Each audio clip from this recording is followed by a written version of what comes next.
ဒီနေ့မှာတော်လှန်ရေးကမ္မဝါဆိုတဲ့ကြပြလေးကိုရွတ်ဖတ်ချင်ပါတယ်တော်လှန်ရေးကမ္မဝါအစိတ်သားနဲ့မူးနေတဲ့ခေတ်ကိုအိတ်ကတ်ထဲသူတွေကတနတ်တင်နဲ့ထုပြီးချွေမွား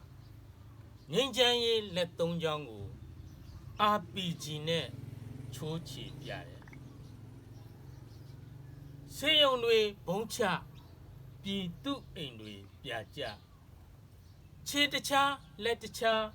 ခေါင်းတပြားကိုတချမ်းအင်္ဂါမစုံတဲ့ကိုအလောင်းကိုစမ်း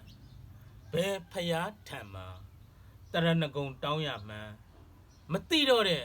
လူထုအသက်တွေအတုတ်လိုက်အဆုတ်လိုက်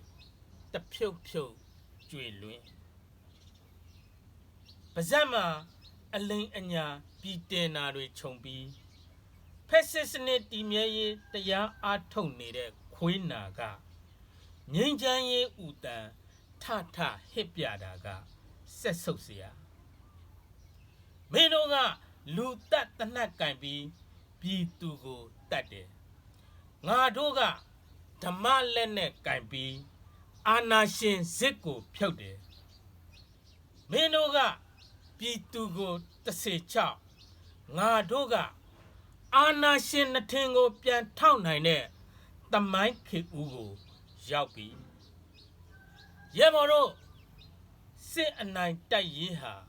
ငြိမ်းချမ်းရေးပဲအာနာရှင်တွေဒုထောက်တမိုင်းအနာကိုမှောက်ပြရမယ်နှွေဦးတော်လှန်ရေးဟာ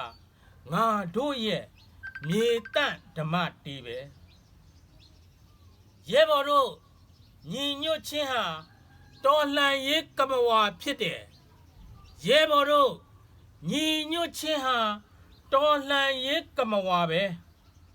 အားပြပါ